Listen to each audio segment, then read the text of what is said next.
Hello guys, I am again present with the new poem Mercy that is adopted from the play of William Shakespeare, The Merchant of Venice.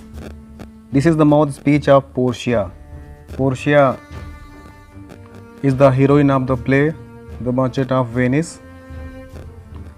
उन्होंने Antonio को बचाने के लिए और Shylock को mercy समझाते हुए यह पोएम लिखी है और ड्यूक से रिक्वेस्ट करती हैं कि आप डिसीजन दीजिए लेकिन दया के साथ, तो ये स्वयं ईश्वर का निर्णय माना जाएगा, आप ईश्वर तुल्य बन जाएंगे। तो आज इस वीडियो में हम अबाउट द पोएट और अबाउट द पोएम का अध्ययन करेंगे। तो पहले हम लोग अबाउट द पोएट देखते हैं। William Shakespeare 1564 to 1660 was the all-time greatest dramatist and poet. William Shakespeare जिनका जन्म 1564 और जिनकी मृत्यु 1660 को हुई थी, वह हर समय के महान ड्रामेटिस्ट और महान कवि थे।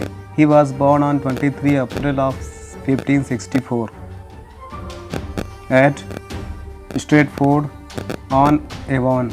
एवॉन के स्ट्रेटफोर्ड में उनका जन्म 23 अप्रैल 1564 का हुआ था। He could not get formal education from any educational institute. वह किसी भी एजुकेशनल इंस्टीट्यूट से उन्होंने फॉर्मल एजुकेशन या बेसिक शिक्षा ग्रहण नहीं किया था। किसी प्रकार का ज्ञान अर्थात वो कभी कॉलेज या कभी स्कूल नहीं गए थे। इन 1582 he married to any Hathaway. 1582 को उनकी शादी एनी हैथवे से हो गई।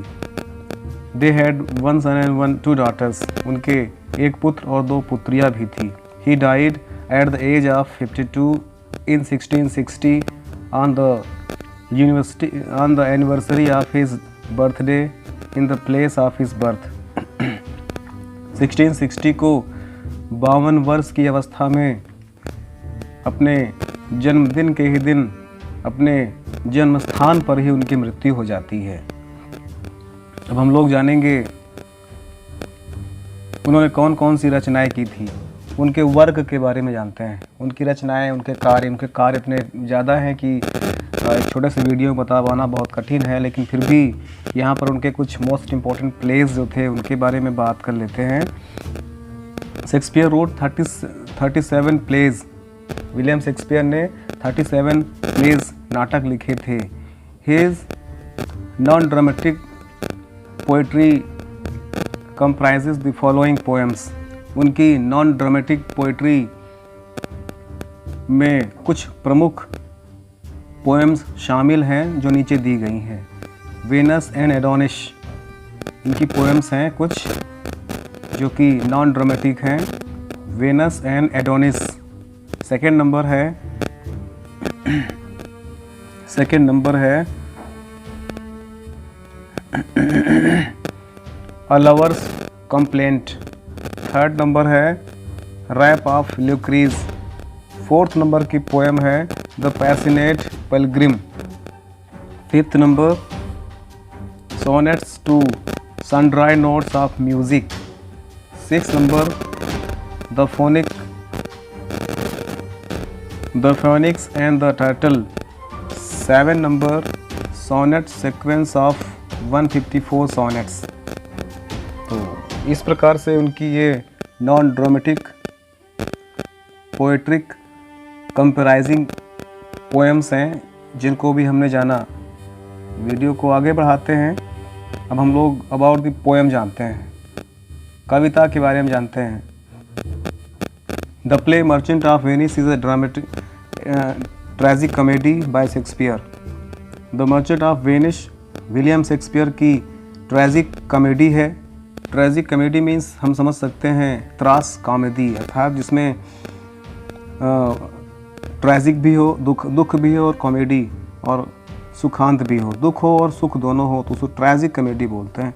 तो the merchant of Venice is a tragic comedy bye Shakespeare. The merchant of Venice William Shakespeare की ट्रेजिक कॉमेडी है।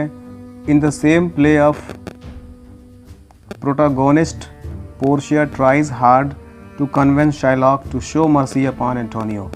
In the same play, इसी प्ले में, नाटक में प्रोटागोनिस्ट पोर्शिया जो कि इस प्ले की नायिका है, ट्राइज हार्ड, कठिन प्रयास करती है टू कन्विंस शाइलॉक को समझाने के लिए, to show mercy upon Antonio, और एंटोनियो पर दया दिखाने के लिए। तो इस प्ले में पोर्शिया जो कि इस प्ले की नायिका हैं, वो शाइलॉक को कन्विंस करती हैं कि वो एंटोनियो के प्रति मर्जी दिखाए, कंपैशन दिखाए, सिंपैथी दिखाएं, सहानुभूति दिखाएं। The poem mercy is the poetic lines pronounced by the mouth of Portia. यह पोएम मर्सी पोएटिक लाइन्स में, जो कि पोएटिक लाइन्स हैं, ये माउथ स्पीच है पोर्शिया का, अर्थात पोर्शिया पोएटिक लाइन्स में शाइलॉक को समझाती है कि वह एंटोनियो पर दया दिखाएं। She is speaking the quality of mercy, वह मर्सी की क्वालिटीज़ को बताती हैं। It springs from the heart of man, वो कहती है कि दया व्यक्ति के हृदय से आता है, दया व्यक्ति के दिल से निकलता है। As the gentle rain falls from the sky upon earth, जिस प्रकार से आसमान से धरती पर सिंपली बारिश होती है, स्वतंत्र रूप से बारिश होती है, उसी प्रकार से दया है व्यक्ति के हृदय से स्वतंत्र रूप से अपने आप निकलती है। It can do miracles and earthly things become God like by mingling with mercy and justice. Portia कहती हैं एंटोनियो को बचाने के लिए शाइलॉक से कहती हैं, और ड्यूक जो राजा वहाँ पर न्याय करने के लिए बैठे हैं उनसे भी कहती हैं, इट कैन बी मिरेकल्स, यह एक प्रकार का मिरेकल्स है, यह एक प्रकार का जादू है। And earthly things becomes god like, और सांसारिक चीज़ें ईश्वर की तरह हो जाती हैं by mingling with mercy and justice, जहाँ पर दया और न्याय आपस में मिल जाते हैं। वो कहती हैं, ड्यूक से भी कहती हैं कि हे राजा, आप न्याय करिए, लेकिन आप दया के साथ न्याय करिए। अगर आप दया के साथ न्याय करते हैं तो आपका निर्णय स्वयं ईश्वर का निर्णय माना जाएगा, यहाँ की हर चीज़ें गॉड लाइक हो जाएंगी। तो इस प्रकार से एंटोनियो को बचाने के लिए शाइलॉक से रिक्वेस्ट करती हैं कि वो दया दिखाएं, और राजा ड्यूक से भी कहती हैं कि आप दया के साथ न्याय करिए तो आप ईश्वर तुल्य माने जाएंगे। तो ये था इस पोएम का समरी या सेंट्रल आइडिया। नेक्स्ट वीडियो में मैं इसको एक्सप्लेन करूँगा गाइज। तब तक के लिए थैंक यू गाइज। अगर आपको वीडियो पसंद आए तो वीडियो को लाइक और शेयर करें तथा चैनल को सब्सक्राइब करें और बेल आइकॉन प्रेस करें, जिससे कि नई वीडियोस का नोटिफिकेशन आपको मिलता रहे।